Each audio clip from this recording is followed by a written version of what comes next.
Welcome to the Real Estate Espresso Podcast, your morning shot of what's new in the world of real estate investing. I'm your host, Victor Monash. This is the weekend edition where we interview notable people from the world of real estate investing. Today is no exception. We have a great guest all the way from the San Francisco Bay Area. Welcome to the show, Greg McDaniel. Hey, Victor, I appreciate it, my friend. I have really been looking forward to this. We have got some amazing stuff to talk about today, and I hope that what I'm going to say is going to bring some value to folks, and they're going to be able to become a local celebrity. Well, great to have you here. Now, you've been in the real estate game for quite some time here in the Bay Area, and there's, so much to talk about. Let's talk about a couple things. Start with maybe giving a little bit of your backstory and how you got to this point in your journey, and then we'll talk about current events. Okay, no problem. I successfully failed out of college after 2 years. I went up, started working in a warehouse because I was going to school in LA. My father, who is at this recording time, he's a 48, almost 49-year veteran of real estate. He convinced me successfully to join him on his team. That's almost 21 years ago. And I have been working in real estate ever since then. And I have decided that about 5 years ago, when I started my podcast, Real Estate Uncensored, that I wanted to give back to the real estate community. And in that light, we started doing, video and audio recording. So we shoot our podcast on video, and then we rip the audio out and put it into a podcast form. And so that's kind of where we are today. We sell a lot of luxury homes. That's kind of our marketplace, $1 million plus. And then we also, my goal is to give back to every single real estate agent and anyone else who wants to listen as much knowledge as I can possibly help them with so that they can go live the life of their dreams. I love that. So we're obviously living in unprecedented times. We're seeing a mass exodus from San Francisco proper, people looking to get into more affordable lifestyle. Tell me what you're seeing in the Bay Area. Are people moving locally? Are they just heading east? Where are they going? It is it's incredible to watch what's kind of happening. Some people are bunkering down and they're not going to do anything. They're kind of burrowing into the locations. Other people are just saying, to heck with this BS and we're out of here. And they're pulling up stakes. They're grabbing their family. You live in San Francisco. We're the most expensive city in the entire United States. And I can tell you, I spend a lot of time there. It is truly expensive. That is not a joke. Down to the bagels you eat, it's expensive. Okay. Right. And so we're seeing people just pull up instead of saying I have a 900 to 1,100 square foot condo with the unprecedented times that we're in. They're saying, well, my spouse is here, my significant other's here, my kids are here, my dog's here, my goldfish is here. This is just too much, and I got to work and homeschooling. And so they're just leaving. We're heading Oregon, Idaho, Washington, Texas. We're seeing a lot of people just pick up and just go east into the Central Valley, or even I'm in what they call Contra Costa County, which I'm in the East Bay. So if you go as a bird flies due east from San Francisco, you'll land on Walnut Creek, where I live, in 30 minutes. You keep going another 30 minutes, you're going to land out in Brentwood. You keep going another 30 minutes, you're going to be out in the Central Valley. And out there, you can get a heck of a lot more. So people are just done. They just want space. They want land. They want to be left alone. And they're just saying, you know what? I'm willing to change my lifestyle for, my lifestyle, essentially. So it's going to be really interesting to see how this pans out. I got to tell you. It is very interesting. We've certainly seen reports of about a 10% drop in rental rates. Certainly a big exodus from San Francisco proper. Also seeing a little bit of a Brooklyn effect where rental rates are increasing in Oakland. People are, again, looking for something a little bit less expensive, a little bit more space, a little bit more affordable, where they're not trapped in a box up high in the sky where they can't get access to the outdoors. Exactly. People want to stretch their wings out a little bit. They don't want to bump their neighbor anymore. It was very, chic to be in a high-rise condo. Well, a lot of the new condos, and there's a lot of new condos in San Francisco downtown, the kind of the financial district and Soma area, and a lot of them are empty because who's going to pay $1.5 million for a box, as you would say, high in the sky, when you can take that $1.5 million, come out here to the East County in East Bay, and you can get yourself a decent house with a nice little yard and have your own space. You can get some real acreage. You can have a pool. You can have all of that stuff that you would want from a lifestyle perspective. And guess what? You're working from home anyway, so all you need is a good internet connection. That's all you need. All you need. I was on the Inman Connect yesterday, and one of the gals, she was running the Inman Connect from Maine on an island. I mean, that's how life is going to go. People are shifting the way they live. I was on a listing appointment yesterday, 6.16 acre property with an English manor on it. And you can put an extra, outbuilding, like another, living unit, and they have a barn you can convert into another living unit. And it's just like, okay, well, you can basically homeschool your kids here. You can build a unit for grandma and grandpa, or mom and dad, or sister or brother or whatever else. Grow your own food, have your own livestock, be in a gated area all to yourself, and be safe and private. People are gravitating towards that. It's no longer cool to be living in the high-rise condos from what I'm seeing today. Well, look, even a case in point right now, as I'm speaking to you, I'm recording this from the cockpit of a boat. I managed to go down below into the cabin to get out of the wind so we don't get any wind noise in the recording. But literally anywhere where you have good internet connection, you can work. You're right. And it's funny you say that, Victor, because I was out running this morning. I got a late start because I was doing work this morning, but I was running around 11 o'clock this morning, and I was out at this park, and it's a big park I always run to. I was blown away by the amount of people that were out there, and they weren't just out there playing. They're out there literally working. They had laptops, they had papers. They were literally just spread out enjoying life the way life should be lived in today's day and age. No more fluorescent lights and cubicles and TPS reports and 3 managers that don't communicate. It's like, you know what? I'm going to do my thing my way, and I bet you anything we're going to be more successful, more productive doing this. I love that. Now, one of the things that you've specialized in the last several years is in using the video platform to become a little bit of a local celebrity, and you coach people on how to do that as well. I do. It was something I always joke around that I've never met a microphone or a camera I don't like.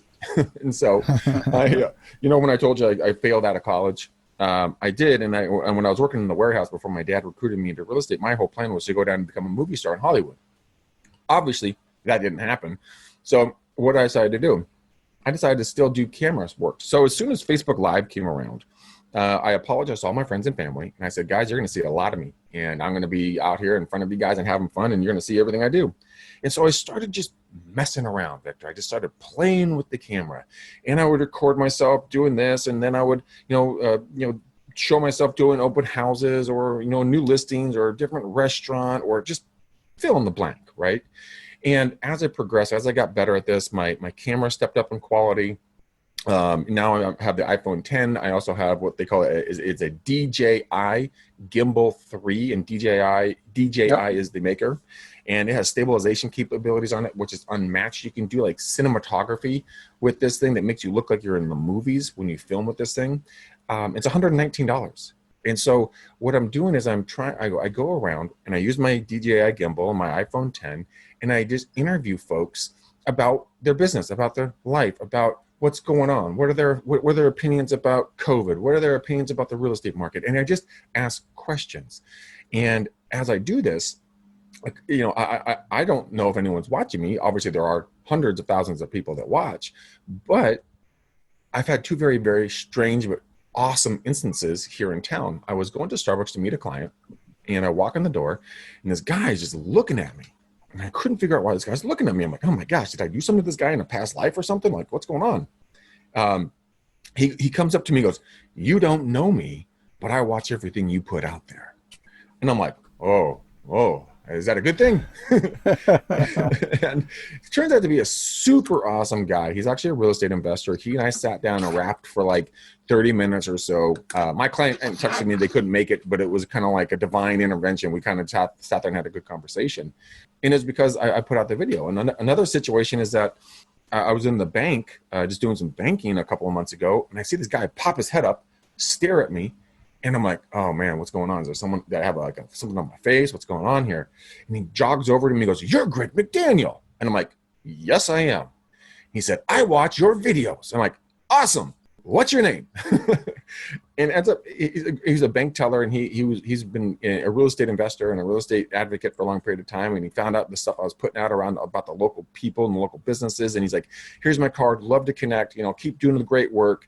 And so what I've found with video is the fact that, and I tell this to everyone, video is kind of like a living business card. Just start putting it out there. You don't have to be good. You don't have to be the prettiest or the most handsome. You don't have to be the best in shape. You don't have to speak perfectly. You don't have to do anything perfectly.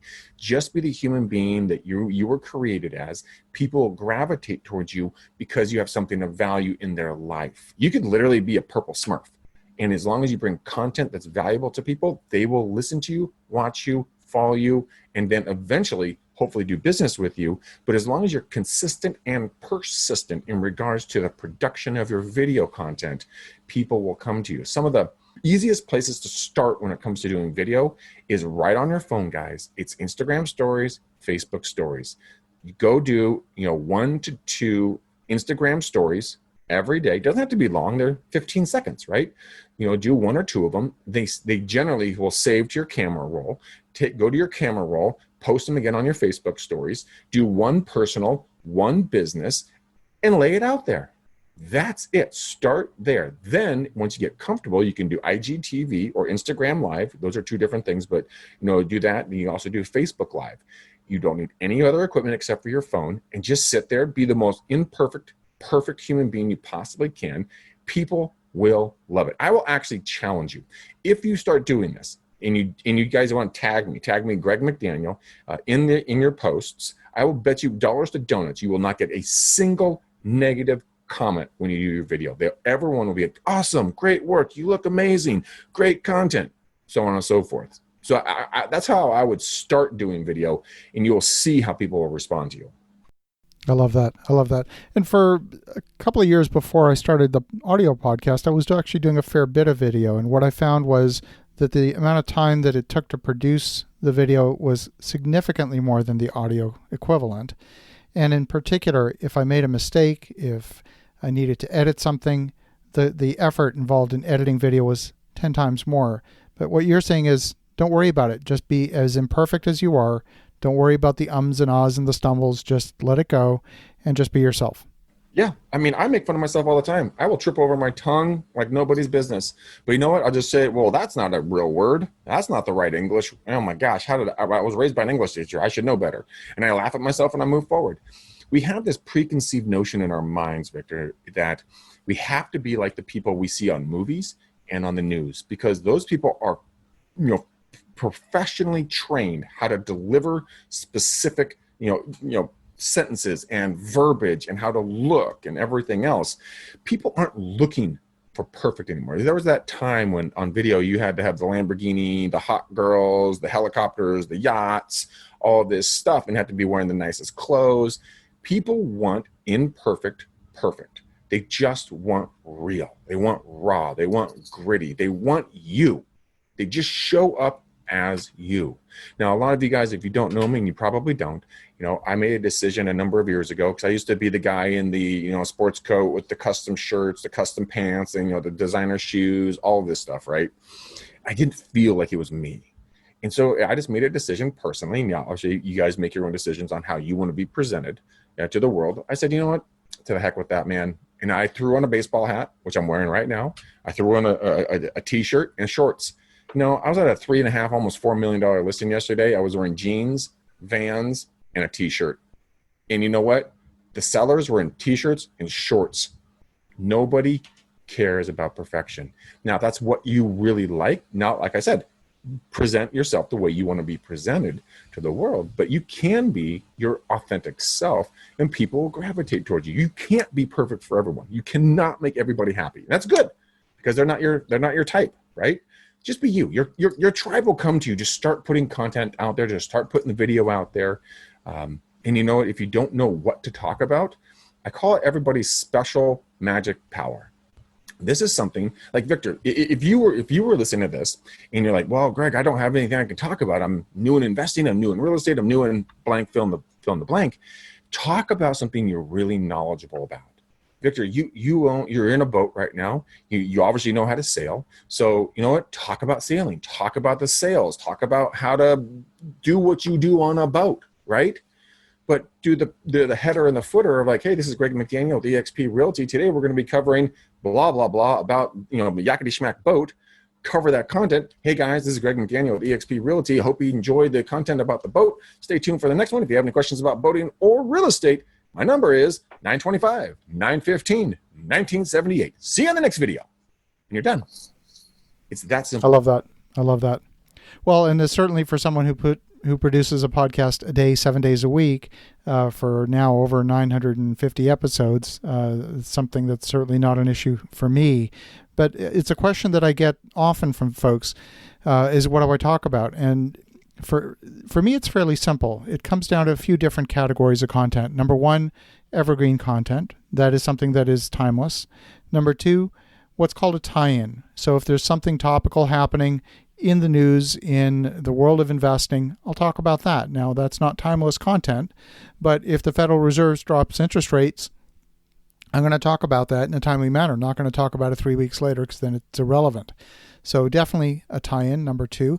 Number three, listener questions. We get a lot of listener questions, and we call those AMA episodes, Ask Me Anything, and I love to do AMA episodes. And then number four, we have a book of the month. So on the first day of each month, we review a different book. So we have all kinds of different content, and it's just a matter of figuring out a formula that works for you and for the listeners at home. You definitely want to think about as you're presenting yourself to your target clients, to your tribe, to the folks that you ultimately want to do business with. What is it that you want to be sharing with them that's going to be a value add on a consistent basis? And consistency is the key. Everything you're saying resonates very strongly with me. So, Greg, if folks want to get in touch, if they want to learn more, what's the best way? You know what, Victor, probably one of the easiest ways. You can either follow me on my social media. So Instagram is my name, Greg McDaniel, REU for Real Estate Uncensored. Greg McDaniel on Facebook. Follow me there, guys. Those are probably two of the simplest. If you want to get direct contact with me, feel free and text me. My cell phone is 925-915-1978. And Victor, one thing that just popped in my mind when you're talking about the Q&A thing, I heard this and it was a great suggestion that I've done. If you don't know what to talk about, go into your email, look at what people are asking you, your clients, fellow coworkers, but what are the top questions you're getting asked in your emails? You can start doing videos about that right away, and it's going to be relevant to the people that are already in your sphere. So just a little thing that popped in my brain real quick. I love it. Well, definitely reach out to Greg at Greg McDaniel. That's McDaniel. And phone number will be in the show notes. And so for the listeners at home, have an awesome rest of your weekend. Go make some great things happen. I'll talk to you again tomorrow.